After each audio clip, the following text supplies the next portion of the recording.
sabi nga nila, actually you're doomed to fail, okay, when this budget, okay, is presented to Congress, because it's really very ambitious.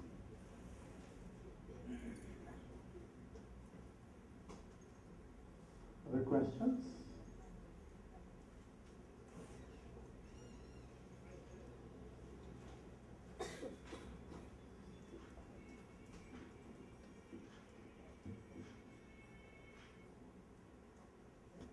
Simple lang sa akin, Atty. Banyan. Tita Rivera, Pangulo ng Catres Pinoy.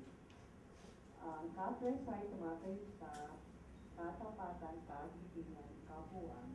Nais na namin ako sa inyo sa pangalan ng Catres. Ang aming putang na loob at narinig lang ng inyong kasaysayan. Aming sinisikap, kanina ba? Do I have a volume problem? I'm Tita Rivera of Catres Pinoy, and I want to convey in the name of Catres Pinoy to Atty. Banyan the appreciation of being able to hear your story.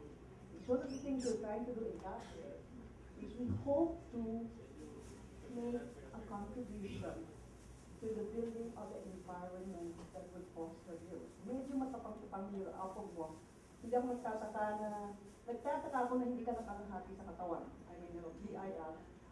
So, kudos to you. Saludo ka namin. Maraming salamat. Actually, salamat po.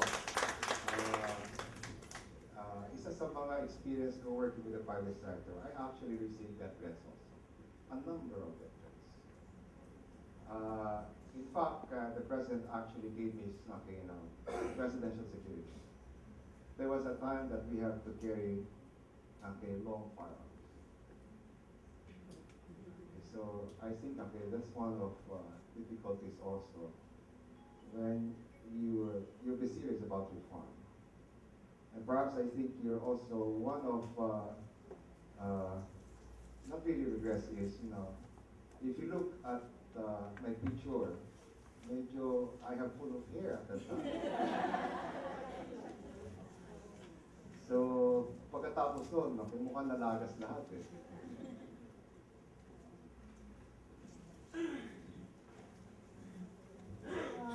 Good morning, attorney. I am Josie Esban from the HSC. I'm an MBA student. You mentioned in one of your slides that, the one on aborted reforms. So I'd like to seek clarification on that because you did actually have quick wins, yes, like substituted yes, filing and so the ones that you mentioned. May we know exactly if you can highlight what were the reforms that really triggered so much resistance from some people? It's actually the creation of the Internal Revenue Authority, because ultimately it meant abolition of the BIR. Simple lang yun eh. In fact, sabi nga nila matapang daw, tama ko, matapang yung apog ko in terms of taking that initiative, because it's really a proposal to abolish the BIR and create an independent revenue authority. Now, bakit ganun ang nangyari? Because ang feature ho ng batas, nakalagay doon na pag na-create yung revenue authority, hindi automatic yung dating empleyado i-absorb.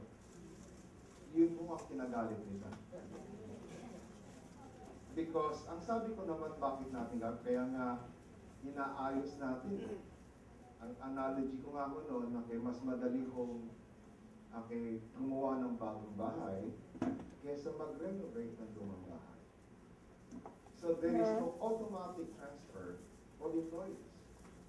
Now, if that law was created, the first task is review tax processes, and from the processes, you look, what are the competency sets that needed to support any process.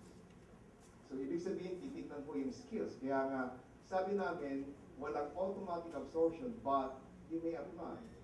If you meet the competency requirement, then possibly you could be reappointed to the new agency.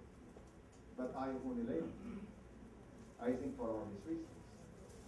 Now, okay, one of the feature of the bill also is you get out of the salary standardization. So, ibig sabihin, yung future salaries ng mga empleyado ng ahensya, okay, would be different. It could be comparable even to the salaries in the private sector. In fact, okay, nagpunta ko kami sa Singapore, yung tinatanggap ng head ng Internal Revenue Authority of Singapore. But at that time, okay, I think it was close to about, the commissioner, my counterpart, I think it was close to about $300,000 a year. Yung commissioner ako, yung sweldo ko nung secretary ko sa PLDT, mas mataas pa.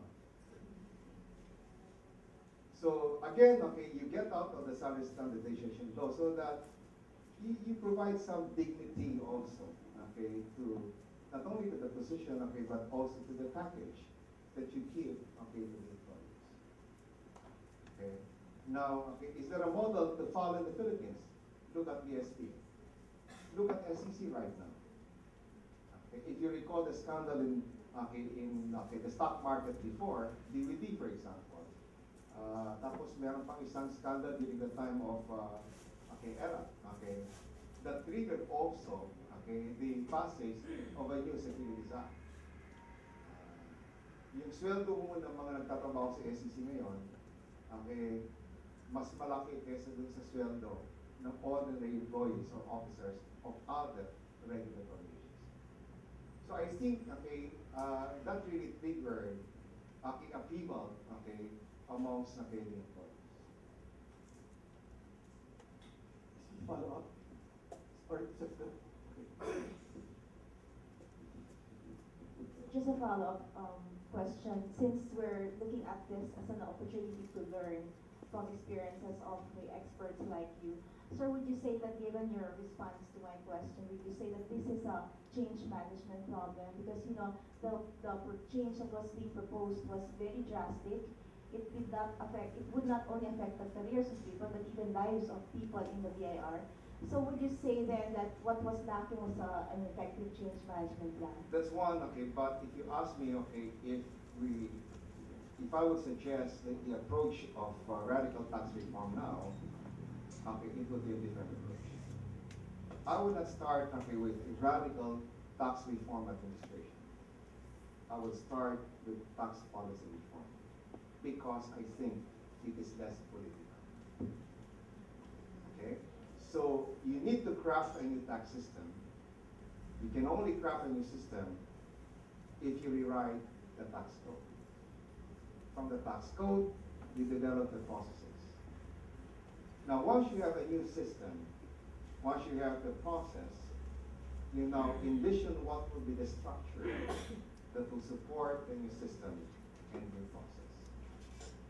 The process system will hopefully dictate also the competency requirement needed by the new agency. Okay. So you need process, you need a system, and perhaps I think, okay, that would be less political, okay, than, you know, okay, immediately creating, okay, a new agency, okay, and consequently abolishing an existing agency. I think that would be a better approach.